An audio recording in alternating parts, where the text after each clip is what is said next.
Mis hermanos, es todo un honor volver con ustedes a compartir nuevamente una enseñanza de la palabra de Dios. Les invito a que abramos nuestras Biblias en el Evangelio de Marcos, capítulo 7, y vamos a leer desde el versículo 1 hasta el versículo 13. Y dice la palabra del Señor: Se juntaron a Jesús los fariseos y algunos de los escribas que habían venido de Jerusalén, los cuales, viendo algunos de los discípulos de Jesús comer pan con manos inmundas, esto es, no lavadas, los condenaban. Porque los fariseos y todos los judíos, aferrándose a la tradición de los ancianos, si muchas veces no se lavan las manos, no comen. Y volviendo de la plaza, si no se lavan, no comen. Y otras muchas cosas hay que tomaron para guardar, como los lavamientos de los vasos de beber, y de los jarros, y de los utensilios de metal, y de los lechos. Le preguntaron pues los fariseos y los escribas: ¿Por qué tus discípulos no andan conforme a la tradición de los ancianos, sino que comen pan con manos inmundas? Respondiendo él les dijo: Hipócritas, bien profetizó de vosotros Isaías, como está escrito: Este pueblo de labios me honra, mas su corazón está lejos de mí, pues en vano me honran enseñando como doctrinas mandamientos de hombres. Porque dejando el mandamiento de Dios os aferráis a la tradición de los hombres, los lavamientos de los jarros y de los vasos de beber, y hacéis otras muchas cosas semejantes.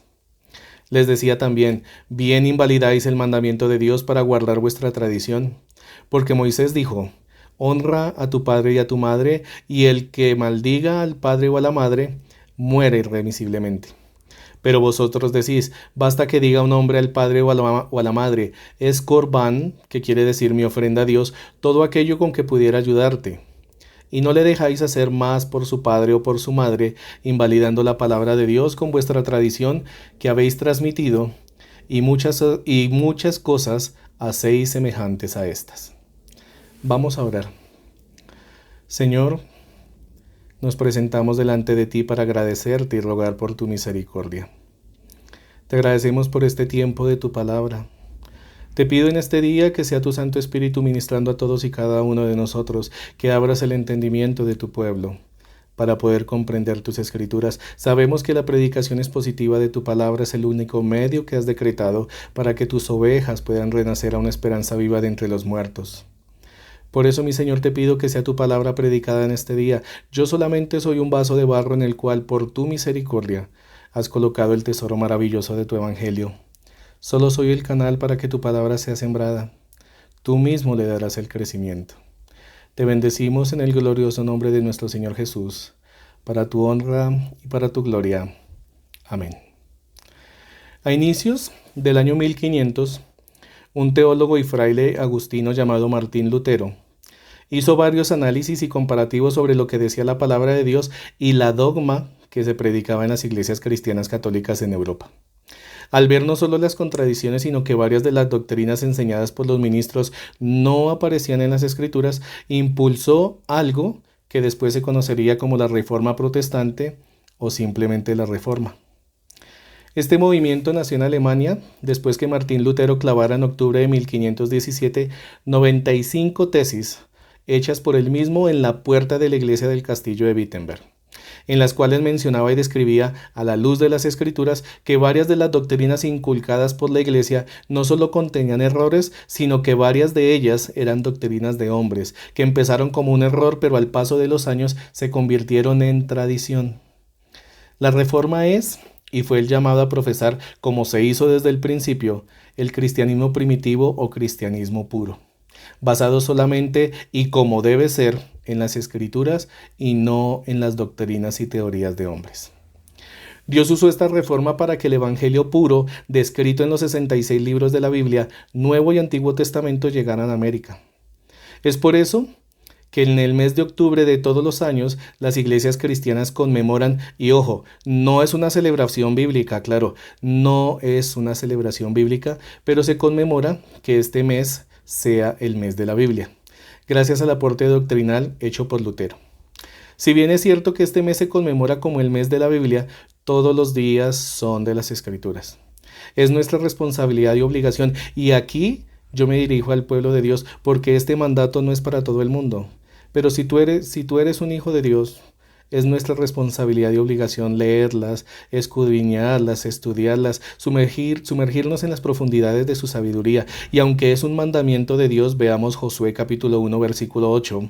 Dice la palabra del Señor: nunca se apartará de tu boca este libro de la ley, sino que de día y de noche meditarás en él, para que guardes y hagas conforme a todo lo que en él está escrito, porque entonces harás prosperar tu camino y todo te saldrá bien.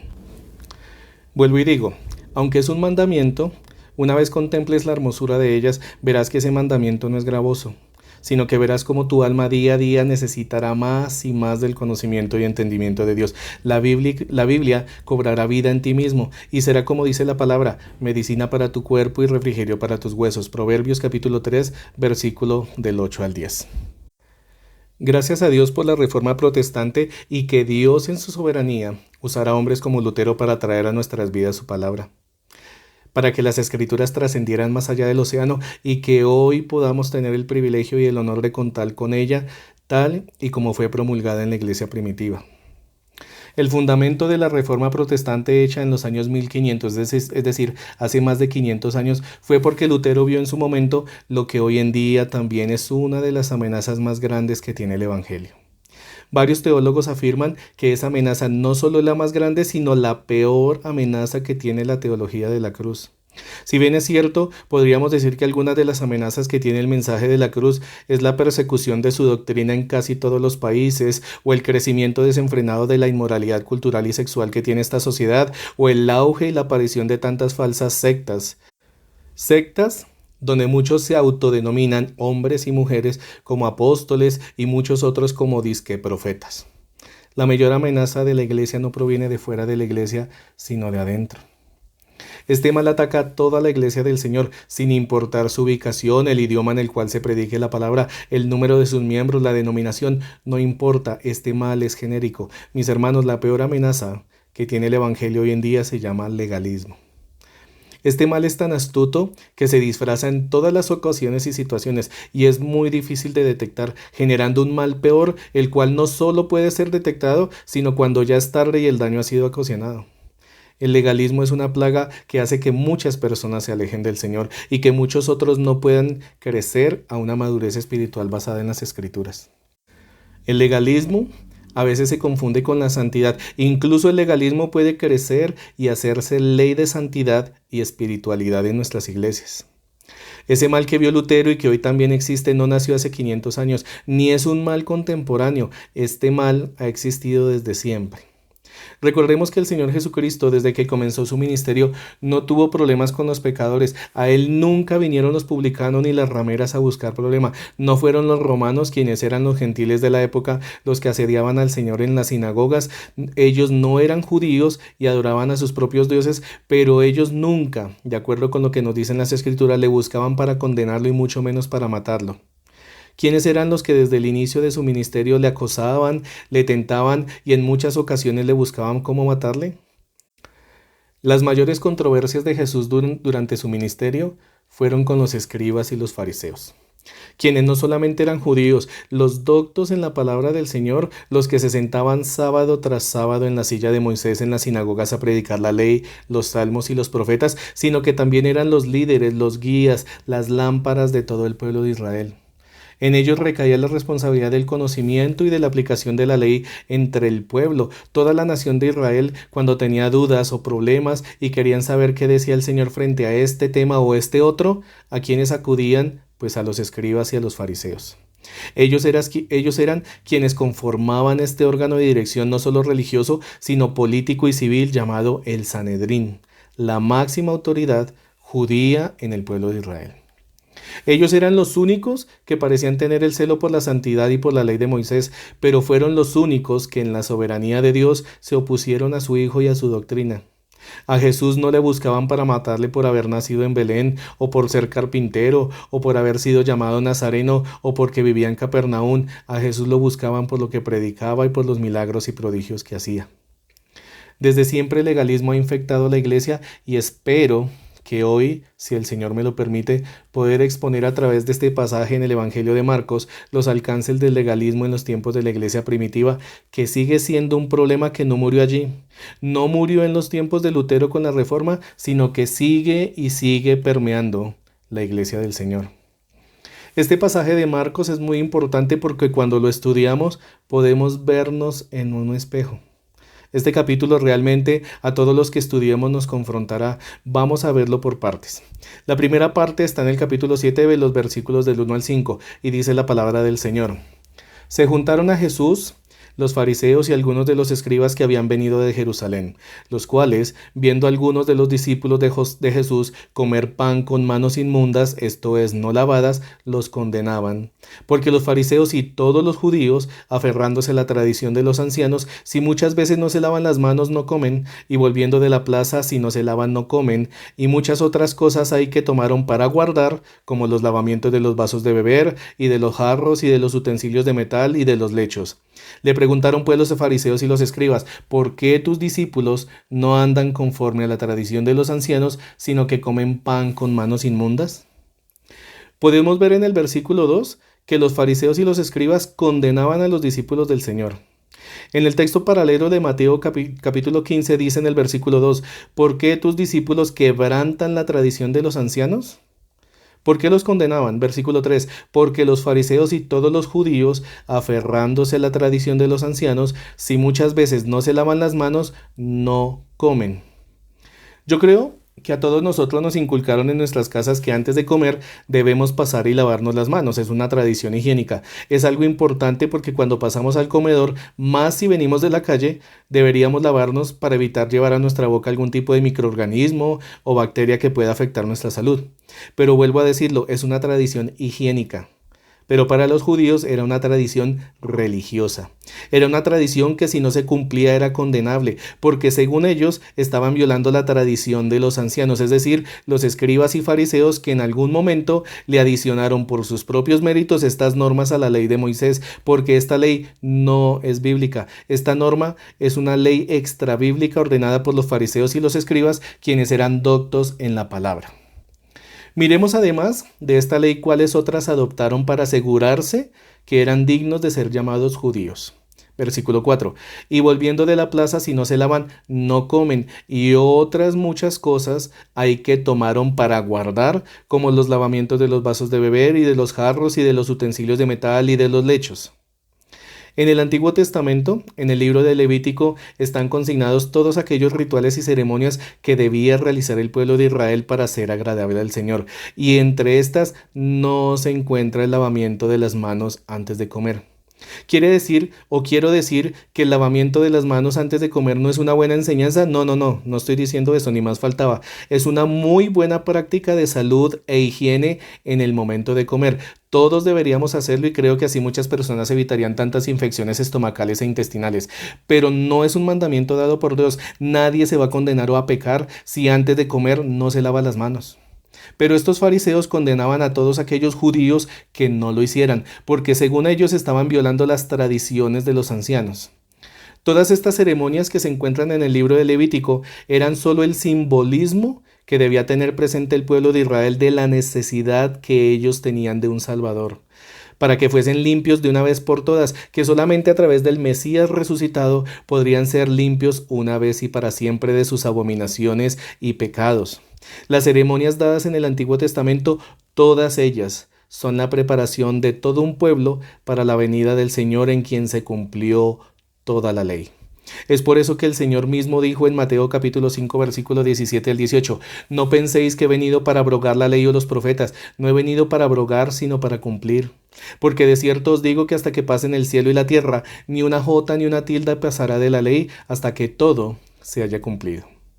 El lavado de las manos, mis hermanos, no está determinado por las Escrituras, porque el lavado físico de las manos no puede quitar ningún pecado. Es más, el lavado de todo el cuerpo no puede quitar el pecado que tenemos en el alma. Vayamos al libro de Jeremías capítulo 2 versículo 22 y encontraremos allí una mejor exposición de este concepto.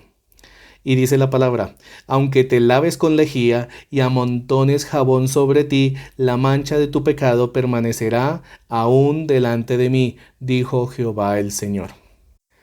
Estos líderes de Israel, quienes recordemos eran los guías espirituales de toda una nación, habían olvidado no solo que nadie podía por sus propios medios justificarse delante de Dios, sino que adoptaron prácticas que después ellos mismos pusieron a la altura de la ley, de los salmos y de los profetas.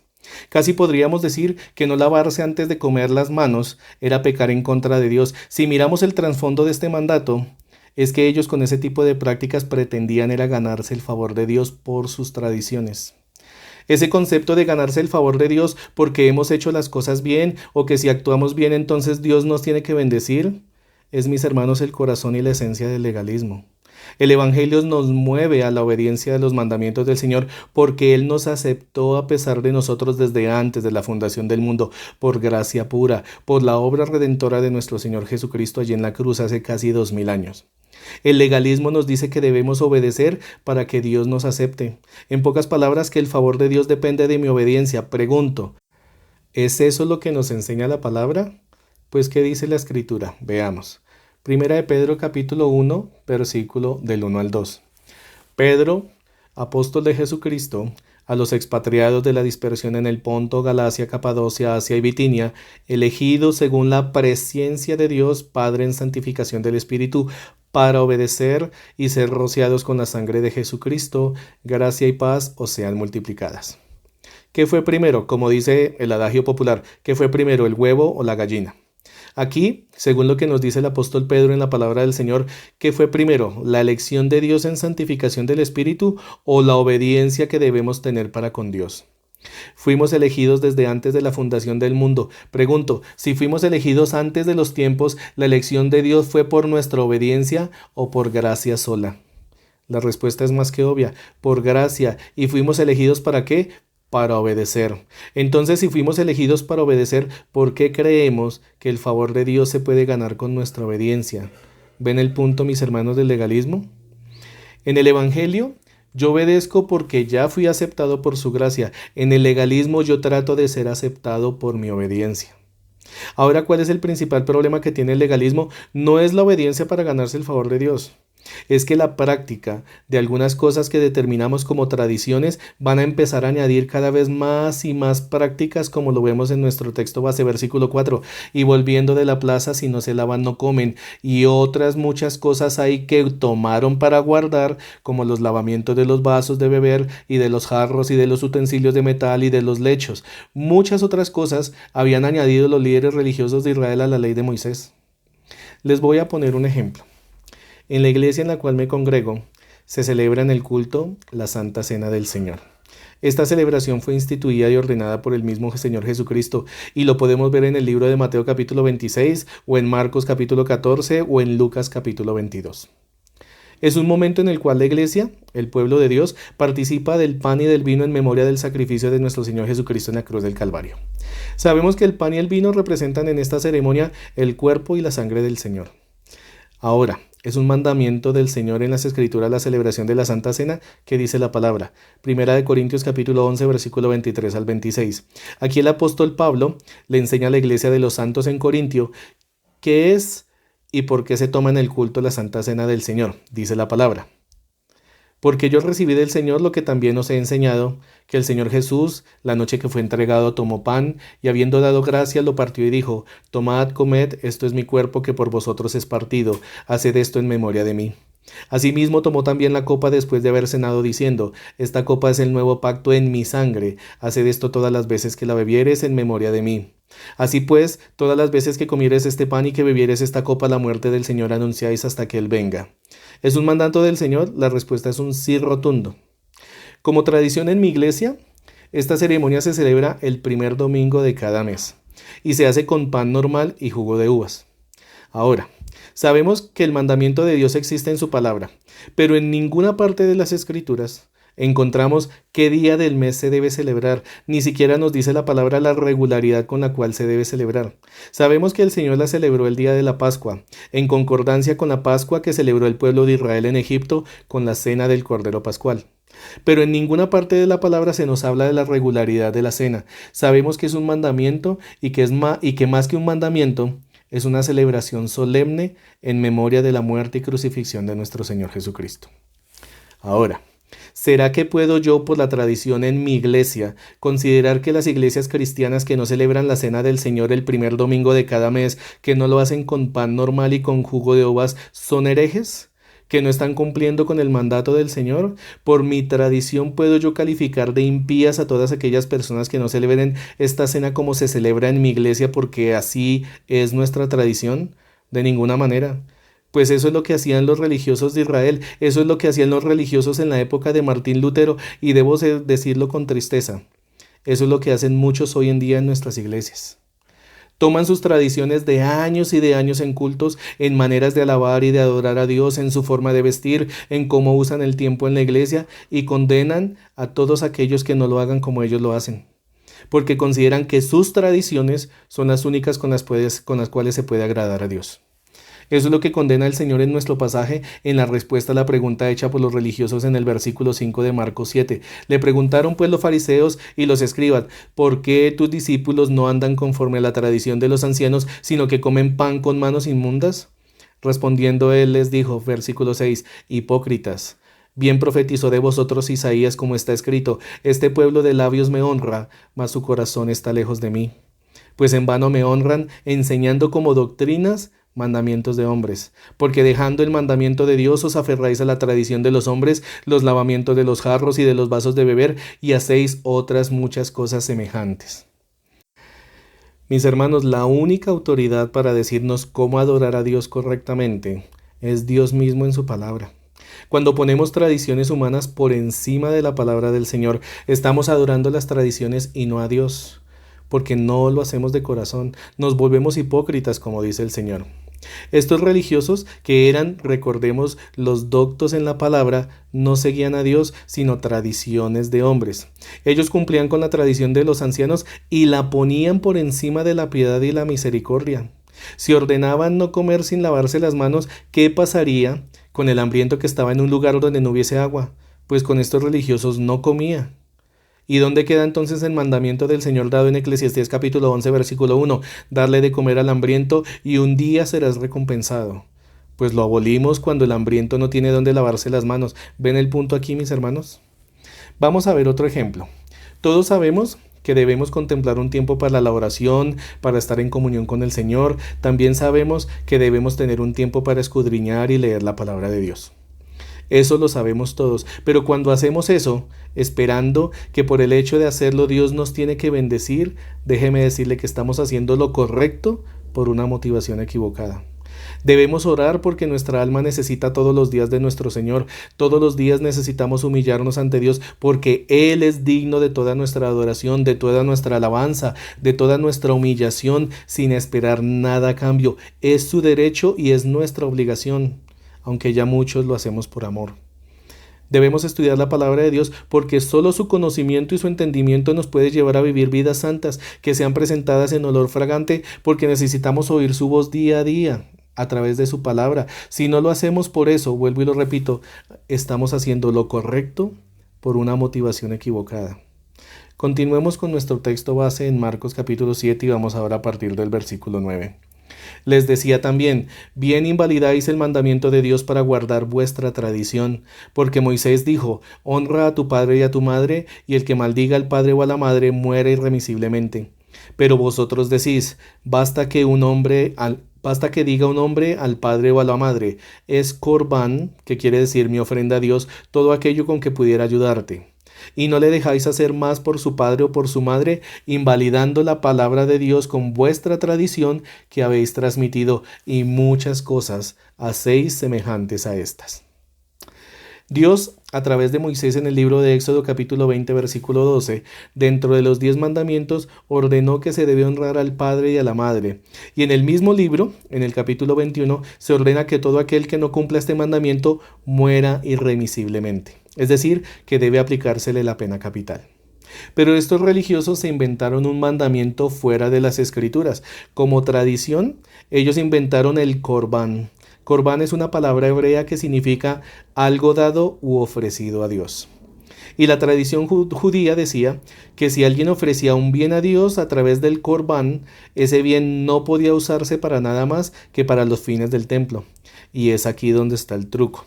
Una persona que por mandato de Dios debía cuidar a sus padres como una manera de honrarlos y tenía un bien, lo podía ofrecer como corbán y eso le quitaba su obligación para con sus padres. En pocas palabras, es como si les dijera, sí, la verdad yo tengo el mandato de Dios de cuidarlos, pero el bien con el cual yo podía hacerlo, lo ofrecía a Dios. ¿Cuál era el truco? Que esta persona obtenía los beneficios de este bien mientras estuviera viva, pero una vez muriera, este bien pasaba a ser propiedad del templo, a ser administrado por los líderes religiosos. Con una tradición de hombres, los religiosos invalidaron el mandato de Dios. Versículo 11. Pero vosotros decís, basta que diga un hombre al padre o a la madre, es corbán, que quiere decir mi ofrenda a Dios, todo aquello con que pudiera ayudarte. Y no le dejáis hacer más por su padre o por su madre, invalidando la palabra de Dios con vuestra tradición que habéis transmitido. Y eso lo hacían con la premisa de que Dios es más importante que los padres, ¿no? Y el Señor dice que este es solo un ejemplo de muchos, versículo 13. El legalismo hace que las personas que deben estar más pendientes de las cosas de Dios estén más pendientes de las doctrinas de los hombres. Veamos cómo en este pasaje Marcos va aumentando la intensidad del legalismo. En el versículo 7 dice que ustedes dejan de enseñar las escrituras por enseñar mandamientos de hombres. En el versículo 8 dice que ustedes dejan de cumplir el mandamiento de Dios por aferrarse a tradiciones de hombres. En el versículo 9 dice, ustedes violan el mandamiento establecido por Dios. Y en el versículo 13 dice, ustedes derogan, abolidan, cancelan el mandamiento de Dios. ¿Ven cómo esta doctrina va cada vez de mal en peor? Eso es lo mismo que vemos hoy. Es muy común escuchar a personas a quienes se les predica el evangelio diciendo que no creen porque sus ritos y tradiciones religiosas las recibieron de sus padres, ellos de sus abuelos y así por todas sus generaciones. Han puesto a sus tradiciones religiosas por encima de la palabra del Señor. Eso también pasa con las tradiciones evangélicas. Muchos cristianos contemplan tradiciones de sus iglesias como ley de Dios. Incluso si les hablamos con la palabra de Dios, se rehúsan a creer porque dicen, y espero que ustedes no estén dentro de ellos, que desde que me convertí siempre lo he hecho así, aun si se les muestra lo que la palabra de Dios dice. Mis hermanos, siempre que alguien nos hable con la palabra de Dios, en contra, así sea de nuestras tradiciones religiosas, debemos aplicar Romanos capítulo 3, versículo 4. Sea Dios veraz y todo hombre mentiroso. La Biblia es más importante que cualquier tradición humana. La Biblia es la única autoridad sobre nuestras vidas, no las tradiciones de mi iglesia o las de mi pastor. La Biblia es suficiente y más importante que toda doctrina que pueda venir de los hombres. Con esto termino. En Isaías capítulo 66 versículo 2 el Señor dice que mirará a los que son pobres en espíritu y que tiemblan ante su palabra. Si nuestras tradiciones están por encima de la palabra del Señor, mis hermanos, pues no somos mejores que los escribas y los fariseos. Por esas tradiciones fue necesaria la reforma protestante. No esperemos que haya otra reforma para que nos demos cuenta que seguimos tradiciones de hombres y no la palabra del Señor. No habrá otro Martín Lutero, no habrá otro Señor Jesucristo que nos diga, no hagan tradiciones de hombres, no sigan tradiciones de hombres. Dios bendiga su palabra. Oremos. Padre, no tengo más que palabras de gratitud. Gracias por hacer tu palabra tan clara, sencilla y maravillosa. Señor, ¿a dónde más iremos si solamente tú tienes palabras de vida eterna? Gracias, Señor, por tu misericordia y por tu salvación. Gracias por poner en vasos de barro este tesoro maravilloso de tu evangelio, por el honor y el privilegio de comprender tus escrituras. Te pido que este mensaje llegue a todas las personas que necesitan de tu verdad, a toda cultura, lengua y nación. Te doy gracias por el privilegio de permitirme compartir y llevar este mensaje a todo aquel que cree. Te pido por aquellos que aún duermen. Te pido que escuchen pronto tu voz y te sigan. Señor, ten misericordia de todos nosotros, te lo pido en el nombre de tu Hijo y mi Señor Jesucristo. Amén y amén.